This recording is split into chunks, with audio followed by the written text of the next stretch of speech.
pamphlet that I kind of mocked up, which is very helpful for reading. Okay, the first poem that I want to share with you guys is called Sweet Life. Sweet life. I wish I didn't throw away Dad's ties. They weren't good ties, small patterns, artless, fussy, the color my parents called burgundy. They smelled old, but like my parents' bedroom. Dad showed us how oranges worked, how you peel, and where the fruit lives inside, soft and covered in pit. Clever segments that nest together to form a ball, the inner life we each have to protect, the sweet life. He gave out popcorn to homeless people with AIDS. They had a monthly movie night at their hospice in Newark. He and his buddy Larry used to go down there with a popcorn machine, Jaws, etc. The hospice gave my mother a bronzed popcorn box engraved with his name after he went and died on them. Okay, change gears a little bit. Okay, this poem is called, it has a kind of a phonetic title.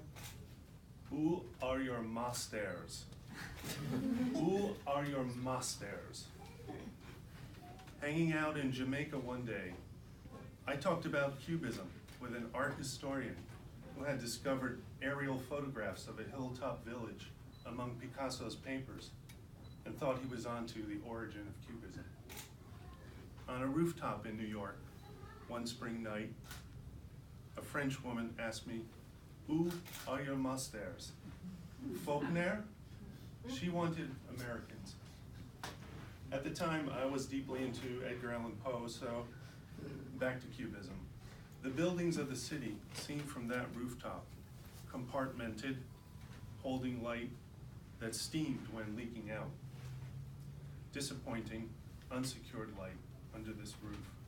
The French girl's apartment, nevermore. True story, as most of them are. Luckily, this is a very small book, so I didn't need the Post-its over here. I just have my little cheat sheet over here. Okay. I want to read you a poem called Hummels. You know, Hummels, those little statues. They were porcelain tchotchke children. And the thought was, I guess, that their adorable poverty and their raggedy pants shoelessness and their cute road-blackened feet and their dumpster cardboard fedoras and their crap brown baby tees riding up at the belly and their rosy eczema cheeks that don't look hungry, to be honest, and their child mouths that spit when they try whistling. The thought was, I guess, soft edges. I've been to a number of orphanages and seen some happy kids there. Also, a lot of poor creatures who called everyone mama.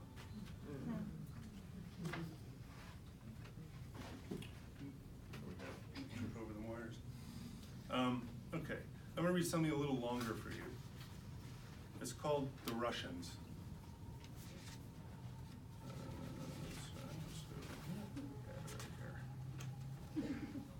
Okay, The Russians. It was walk or freeze one night on Hudson Street. You know how New York can get desolate and frigid in some neighborhoods. Nothing's open, and it's just river wind rushing back and forth. The next time you can sit down warm is long, long blocks away. My back was so bad, I lowered myself on my cane and sank onto the sidewalk ice. I was okay after a while, but my friend Gigi had been immobilized in her bed for long weeks. Each of her convalescences was scarier, and in diagram form, a livelier animation of black dots, cancer spreading at a quicker pace. We Skyped so she could show me her wigs and talk about our problems with pain in the funny, philosophical way she liked to talk. I flew to London, where she was in a hospice apartment Paul arranged.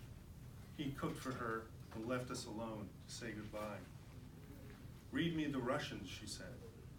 Her hair was shaved close, growing in from chemo, and she liked me to read and scratch her scalp. "I can't control it," she said, when her diarrhea gurgled in a tube. I said it doesn't matter, and she accepted that. She wanted to talk about knowing she was dying. I heard from Paul that she ranted and threw plates in the very last days, seized by the fear of being forgotten. She confessed that fear to me too, as I would pause, reading out loud, making sure that she really wanted to hear all this about Gusev, the poor Chekhov character who slid dead off a plank and sank into the sea.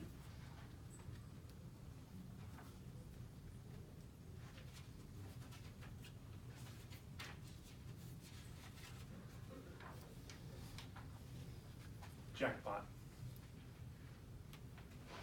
Some days whump on a house like the heel in a gorgeous ladies of wrestling match. I had yesterday's sock in my hand. Is it dirty? When my wife pulled me back into bed, she needed hugging and scratching. I'm sorry, I wanted not to get back into bed. Some days it costs a lot to get out in the first place. I rubbed her typing tendons, her scalp, the base of her neck, and pressed through the knots in her back. When she scratched my back, her nails made my dog body arch. I was so far gone, moaning and laughing, my face rubbed all over that old sock. His fuzzy orange toe hazed my vision, and part of it was in my mouth. That was a fun moment. Now I'll read something else kind of domestic and pretty Montclair-y. The Blue Family. Our four, you never knew what was next. We made our house twice as big, gave them all rooms when we got married. We added bathrooms too. When I was their age, we had one bathroom for 5 people. A small nook with a tub and toilet crammed in, plunger in the corner. I remember the narrow door, how I used to bastion myself in there for hours with books. I still read many of the same books in the bathroom. I kept them all these years. My mother used to say of the poetry, "You are so much better."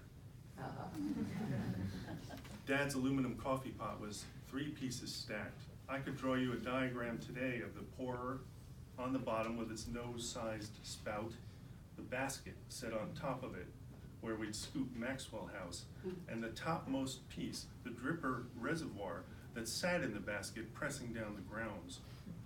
I believe an understanding of this coffee process and its equipment trained my mind to create global computer networks. Most people can understand coffee, but they don't think they know anything about computer networks. Somehow I do, somehow they do. With the drywall off, we found the original studs of our house were all stained blue. The builders had never seen that on any other job. I think that's what they said in Spanish. Barbara expected me to understand them. Now we know every day there is a blue skeleton, blue heartbeat. It makes sense for this family. Our son went out this morning for new tires. He's going to expect a zoomy new sneaker feeling, like when he first tried skating, expecting to fly around the ice. But his knees shook and his legs collapsed and he cried. It took him years to try again. He showed me a phone video, him finally steady on rented skates at South Mountain Arena, his girlfriend's voice in the background. I put my hand on his shoulder, felt his strong chest. You skated. Right now he's driving home on new tires. Something else during construction. We had a big, soft cat who liked to hide in clever places. One wall that had been open to blue studs was plastered up that day and the cat was missing. And putting my ear to the closed wall, I discovered she was hiding back there behind the nailed-in spackled dryboard. With claw hammers, we cracked through to free her. The workmen saw the ragged hole next day and laughed, making cat jokes in Spanish. I only have caught. Okay, I'm going to finish with kind of an experimental poem. It's in the tradition of found poetry, but it uses databases and queries over databases. If anybody cares about what that is, I can. Okay, the poem is called Jilly. Jilly bean times white Siberian. Jilly bean times white Siberian. Jilly bean times white Siberian times purple dragon. Jilly chunk F1. Jilly chunk F1. Jilly bean, jilly bean. Jilly bean, jilly bean. Bubble bean. Essence, essence. Goji bean. Dreamsicle. Juicy Jill. Goji bean. Black Jill F1. Dreamsicle. Cookies. Jilly bean. Juicy Jill. Thanks.